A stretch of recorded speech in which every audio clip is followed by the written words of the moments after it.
Pin squats will always hold a special place in my mind when it comes to training. The greatest period of my training career came on the back of introducing those pin squats. Absolutely incredible effect to my physiology. I'll never forget that period where I did 16, 17 days in a row of squatting 200 in a row. For somebody that would hit 200 maybe, if I'm lucky, twice a week. This particular period, I was on leave for 2 weeks, 2-3 weeks, and it was a special time. Lots of things were said around that period, whether the actual rest, the food, the fact that I was away from work, all of those factors probably contributed. But I've since kind of dwindled those effects down to the spin squats. I have no doubt in my mind that they hold the most responsibility for that period of my training. It was incredible. That's what led me to hit 210 kilos, and lots of different people said lots of different things about what is so special about pin squats, the frequency of pin squats, and the range at which you should kind of use pin squats in terms of depth. You might be asking yourself, man, if you feel so strongly towards pin squats, why the hell have you dropped them off completely for more than a month? That is purely because I introduced deadlifts. I was very afraid of overloading my system, my core, with just doing very heavy lifting every single day in the form of a deadlift, and then also doing super maximum loads with 200 plus kilos, 250 kilos up, with the pin squat. So I was very afraid of that. So I wanted to give deadlifts a good go. A lot of people said that deadlifts could not be done every single day, that wouldn't lead to a lot of gains. I've had incredible success with deadlift every day. My form has been fine-tuning every single day. I'm practicing the damn thing every single day. I put on 40 kilos this year because of increased frequency. Now, I have not been deadlifting for the whole year every single day. That's kind of been happening on and off, I want to say, for the last 2 months, I had that period where I lost my family member and they kind of dropped off, and I was just basically doing a skeletal form of just squatting. It was just basically back down to like bare bones programming for me for that week and a half. So that was the only period I didn't deadlift every single day.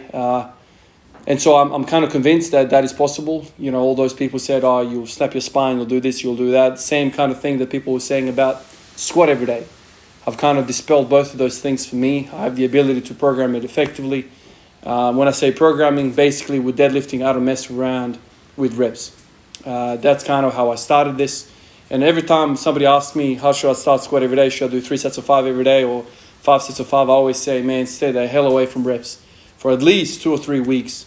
Let the body accumulate resistance to frequency before you start making it accumulate resistance to volume. Volume is a beast, man. You don't want to mess with that, especially if you're wrestling the frequency bear. You don't need the bear from the volume clan to come up and bite you in the ass as well. So deal with one enemy at once. Frequency is something that for a lot of people is 2 or 3 times a week for a lift. Doing 7 days in a row every single day for a lift is a different thing. So start off slow, singles. And that's what I did with deadlifts. Does that mean I'll do more volume in a deadlift coming up? Probably not. What I will do is I will introduce these pin squats. The pin squats I plan to do 2 or 3 times a week. It's very hard to kind of sit here and tell you I'm going to do them every other day. Kind of my reaction is I want to do them every other day. But when you're throwing early morning starts before work at 5 o'clock in the morning, it's probably not the greatest idea to load 150% of your freaking max onto a spine that just rolled out of bed. So that's kind of how, what I'm thinking about that. So I'm going to keep deadlift every day, keep squat every day, of course, and then sprinkle in the pin squats. The pin squats are amazing, absolutely amazing. And I've been thinking about them for a little while. I just wanted to give deadlift every day a go. Make sure I kind of get used to this, acclimatize myself to the frequency of deadlifting, and I want to say I've done that. So my program looks very busy at the moment. I'm doing lunges basically every day. For the last 6 or 7 days, I've done them every day. I'll have to look at the log, but it's been something like this. Today, I've missed them. I've just completely spent. Lunges to me are absolutely killing me. Last night I slept 7 hours, woke up and I slept with the kids again for a couple of hours as well, middle of the day, napped. So when I nap for 2 hours in the middle of the day, you know I'm freaking burning on all cylinders, right? So today I just wanted to come in and just go straight to pin squats. No volume today at all. So I did pin squats, worked up to 290. I think this is it. Failed it, had 2 bites at it. I think I've lost a bit of strength when it comes to the pin squats. Now, I think this position is kind of the norm, maybe a little lower. I've done 340 kilos in the pin squats, and those are very, very high pin squats, mind you. So this is kind of, this 290 is something that I want to get to 300. It's very, very heavy on the lower back / hip flexors. I don't know if you guys recall, but one of the reasons that kind of made me stop pin squats at a point was these crazy back pumps that I was getting from them. That kind of led me down the track of doing hanging leg raises, lots of psoas curls, all that sort of stuff would kind of alleviate the problem for a little bit. Then I wasn't happy with that, so I went into lots of hypers, doing hypers with weight, with bar on my back, did all this sort of stuff. All of those things kind of helped, but ultimately the pin squats was just brutal, especially when I introduced front squats. I don't know if you guys recall the timelines of all of this, but I'm just kind of explaining to you that there is some thinking about all these freaking random exercises you might be thinking that's happening. The front squats I put in because I wanted to work on my anterior chain. I wanted to squat more upright. And there's a big deficit in my mind between the back squat and the front squat. I want the front squat to be 4 plates. So right now I am in the midst of fighting the front squat to get to 4 plates. When I get to 4 plates front squat, I plan to go back to back squats to get that to 5 plates. And that's how I plan to do it. I want to train both of them. I want to really have a strong front squat. Now, the front squat idea is also feeding itself into the deadlifts. I've said many times now that the front squats for me are the best upper back exercise for me. It might be different for you, but for me, there's nothing like it. My trap development has been noticeable. We're just doing these freaking singles. My deadlift position is improved. So there's a lot of benefits in doing front squats. So if I can get that to 4 plates, I think my back squats will be around 5 plates as well with a bit of practice. So that's kind of my mentality. We're doing lunges, lots of freaking lunges. I plan to do them on opposite days of the pin squats. Obviously, you can do lunges 5 o'clock in the morning, right? It's a freaking stretch. Like I said yesterday with the flies, I feel like a lunge is a great stretch. I think it would be actually one of the best exercises to do when you get up. You go outside if it's a nice weather, or go for a walk, get the blood pumping, and then going to a deadlift, and then squat, and then go to work. So that's kind of how I plan to do this. And then on the off days, or on days where I'm not working, I'm planning to do some pin squats. I'm going to mark on the squat rack. Hopefully I remembered which hole it is for the pins. I want to try and get that position strong. And that's where I am. A lot of you guys have been asking me, where's the pin squat?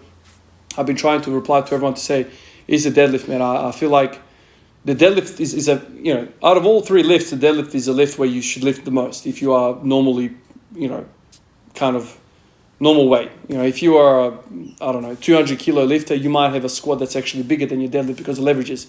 A lot of these guys can't freaking bend over because of the belly picking the bar up. Actually, one thing that comes to my mind is Ray Williams. Ray Williams, I think only a few days ago, I saw a video where he squatted 1,000 pounds. If I'm not mistaken, I think it was 1,000 pounds. But his deadlift is like, 320 kilos or something like this? I might be getting it wrong. Basically, it was a big discrepancy between the squat and the deadlift, and purely, I think, is because he's a big dude, man. Like, he's a very, very big dude. I've seen guys, deadlift 400 kilos who are like 100 kilos. This guy's, I don't know how heavy he is, but he's heavy. He's probably close to 160 kilos. If not, I'm just throwing a number out the way he looks. I think he was a tall fella as well. So deadlift kind of is better for people that are a little bit kind of slimmer in the waist, just because of leverages. So deadlifting is a heavy movement. Pin squats is a very heavy movement. So doing them both every single day will be suicide, I think. I mean, once again, I have to preface everything with this is what the general understanding is of training. You can't do deadlifts every day. You can't do squats every day. Now I'm saying with, a bit of tentative nature about me, I don't know. Maybe you can do spin squats every day. I mean, certainly I did it during that period.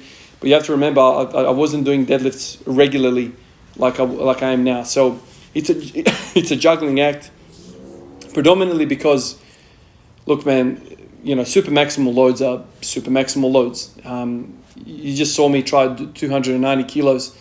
I can't explain to you what's happening to me under the bar unless you've tried a very, very heavy weight. It's like pushing against a brick wall. The bar is very, very heavy. It's not moving. Breaking inertia is extremely difficult, and it calls for a lot of things. I've spoken about this. You can't breathe. You can't half-ass this stuff. When you are lifting something super heavy like this that might not break off the pins, everything gets, like every single fiber in your organism gets called into action. So you can't have a half-assed core contraction when you're pushing into the bar like that. So just from that aspect, training the core to lock in like that will have carry over to other lifts. Often I've said, and many smarter people and stronger people than me have said, if you're having hip rise in a deadlift, something that I kind of experienced, if you're having, bar drift, anything like that in a deadlift, the first place you look at, you can look at muscle weaknesses, but the first place you look at is your tightness, pulling the slack out of the bar. Not only pulling the slack out of the bar, but putting the slack out of yourself. You need to understand there's a lot of looseness about us, when we're walking around, when we're doing all this stuff, like we're not compact. So there's a skill involved in becoming as compact as possible. Throwing your lats into your back pockets, taking a deep breath, clenching down your abs. Everything like, pulling onto the bar and contracting the quads, maximal contraction of the quads before you actually start to lift. So everything is like tense, and then you put fire into the engine, you put that coal into the engine, and then full throttle, pedal to the metal. That's how it's supposed to. You're not supposed to go, 0,000 RPM, 0 RPM, and then you hit the accelerator and then you start freaking spinning the wheels everywhere. What you do is, you rev it up to the nice torque or part of the engine of the rev of the torque curve. You rev it up there just underneath, and then you slowly kind of ease the clutch off so you have maximal traction. That's kind of how I think about deadlifting. If you are one of those guys that just grips and rips, I feel it's not the best way to go about it because you are not removing the slack out of your body. Now, I'm not saying that there's no people in the world who, are not elite level lifters and don't and use grip and rip. I'm sure there are a lot of people out there, but for somebody that's not squatting, deadlifting 300 kilos, I think you should learn the proper way. That's kind of how I see it. A lot of people that I've kind of see deadlift at the top level, it's all about taking the slack out of the bar. It's all about tension, and it looks like a calm, easy lift. Whereas if you see a lot of grip and rip guys, they pop off the floor like nobody's business, and then there's like a very slow finish to the lift because the back is uncoiled, and it's just basically a very tough position at the top end. So that's where I think pin squats will have an effect on my deadlift. So everything that I'm doing right now is with a purpose. It's not just because Ivan's bored, he wants to change it up. No, everything has a purpose. Lunges have a purpose. I've talked about that in the last few days. The front squats, you know what the goal is. The deadlift, you know what's up with that. It's a skill. Practice the skill. I'm still doing hamstring curls as well to address the balance because I'm not doing volume in the deadlift. So it all kind of is fitting together. And for the first time, I think now I'm kind of putting all of my ideas into the mix, and I'm trying to make them all work at the same time.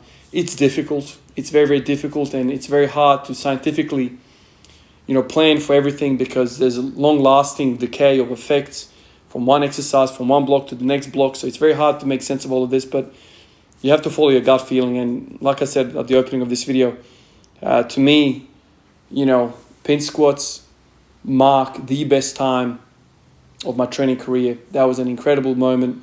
I felt heavy. Even on sluggish days, I would come in and I would hit a pin squat and I would become not sluggish. You know what I mean? Like it was just one of those things. The day I hit 210 kilos on the squat, the first time around, I've done it twice now, I I felt shit, and I spoke about that in the video. I came in, it was late. I just ate, and it was just all kind of not looking promising. I had trouble with the pin squats, but then by the time I got to the squats, my body is woken up. I don't know, adrenaline. I don't know what it was, but the lift looked amazing. So pin squats are bad, guys. I never forgot them. They're way too good to forget.